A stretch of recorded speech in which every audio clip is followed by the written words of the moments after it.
to the coast. They were moving fast, they were raising sand. They were running wild in the promised land.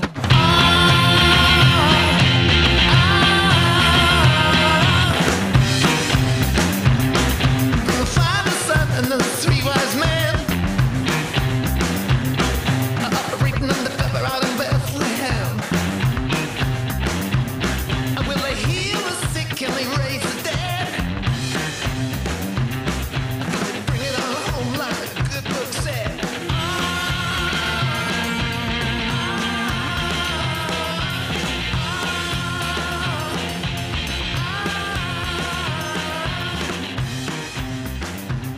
I've been a kid, told the prince of thieves. A little give and take to satisfy my needs. Well, you can give me lots, but I'll take some more. I got my eyes on your treasure neath the desert floor.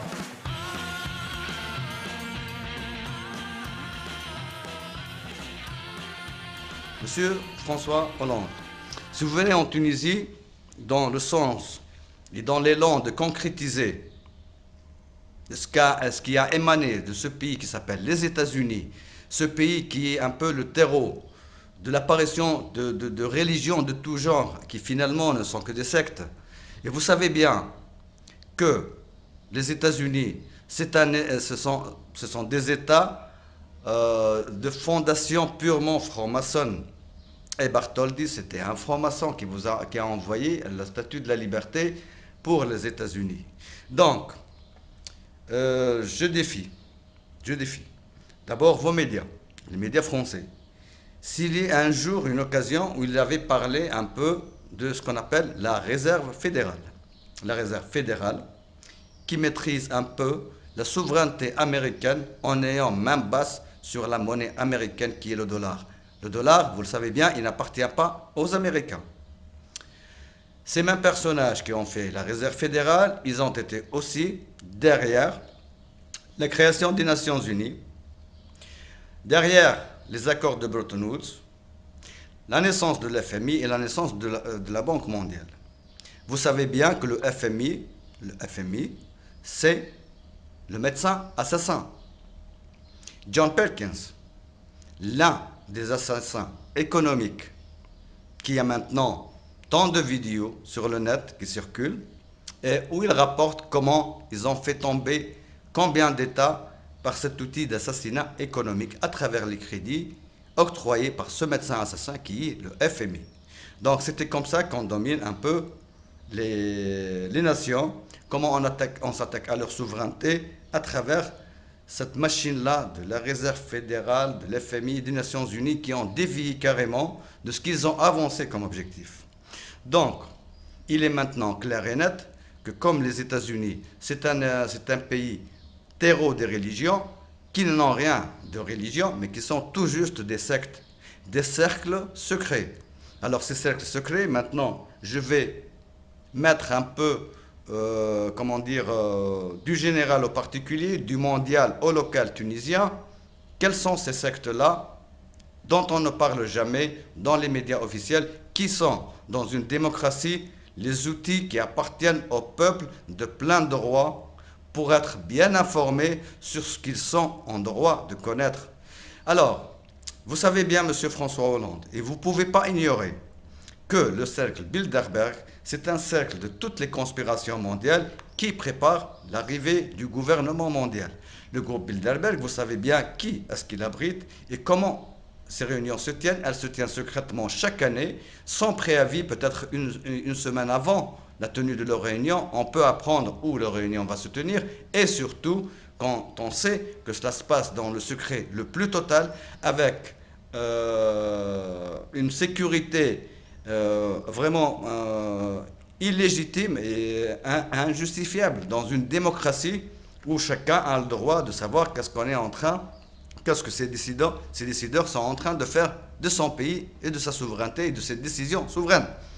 Donc ce qui fait la haute sécurité, le contrôle policier, les médias ne peuvent pas approcher, donc c'est clair et c'est net que ces gens-là, ils ne sont pas là pour boire un verre de thé, surtout quand on sait que que ces réunions-là abritent des personnages qui appartiennent à des forces armées, telles que l'OTAN, à des structures économiques telles que la Banque mondiale, telles que l'FMI, aussi des gens du domaine des médias, qui sont là pour faire taire toute la vérité. Et d'ailleurs, quand ils sortent un peu de leur réunion, ils ne parlent jamais de ce qu'ils ont eu comme connaissance à l'occasion de ces réunions, ce qu'on appelle la règle de Chatham House.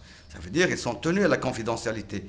Ces mêmes règles-là, alors Monsieur François Hollande, vous savez bien que ces mêmes règles au niveau du Bilderberg, qui est un peu le groupe secret mondial, qui intronise et détronise des présidents, qui s'attaquent à des souverainetés par l'intermédiaire de ce qu'on appelle les think tanks, qui sont les terreaux de la trahison contre la souveraineté des peuples.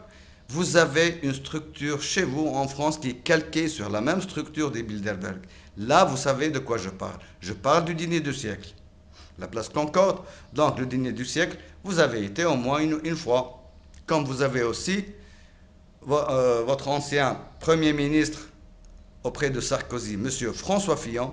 M. François Fillon, vous savez qu'il a été aussi un membre, non seulement du Bilderberg, mais aussi c'est un membre du dîner du siècle. Ce groupe qui se tient dans le secret le plus total chaque dernier mercredi de chaque mois.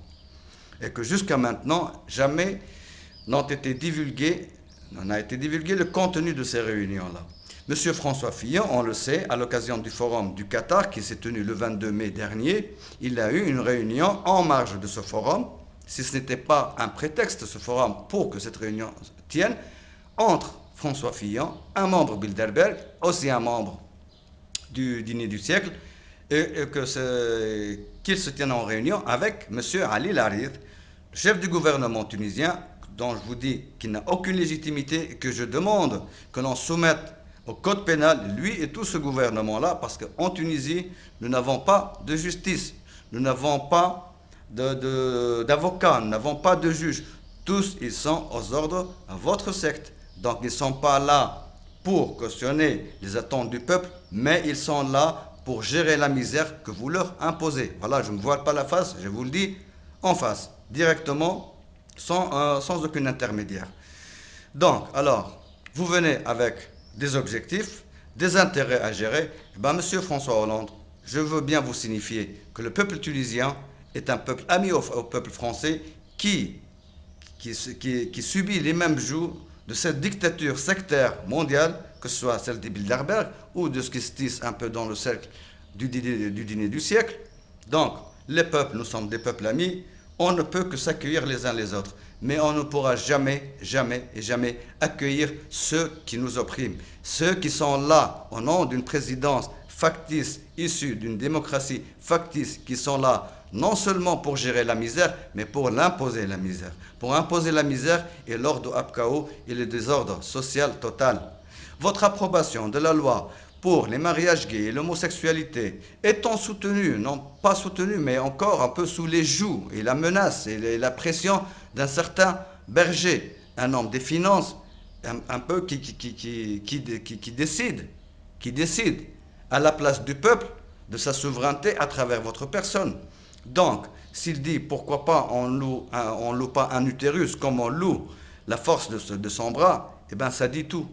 Ça dit tout. Alors nous, en tant que Tunisiens, on ne peut pas cautionner des personnes qui ont une telle philosophie. Ce n'est pas par un islam radical, non, non, non.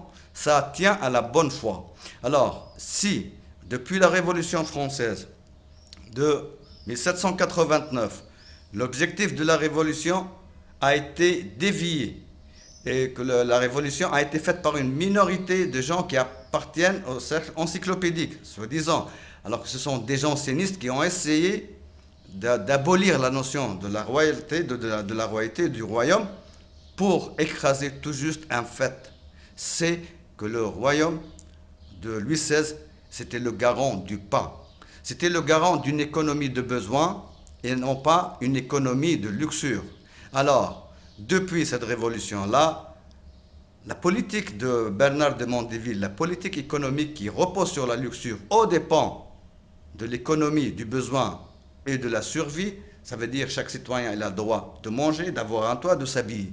Maintenant, alors, si la Révolution française a été déviée dans le sens de rompre ce rôle de protecteur et de souverain qui garantit le pain à chacun des citoyens pour mettre ces citoyens dans le besoin et faire du commerce et de la spéculation sur la source même de vie, alors je ne vois pas, à l'occasion de cette révolution-là, qui est carrément un mimétisme de ce qui s'est passé en France, on est en train de perdre de notre souveraineté par vos politiques qui sont, je dirais, dangereuses. Donc, en tant que citoyen tunisien, je ne peux cautionner votre atterrissage sur notre sol à de telles fins.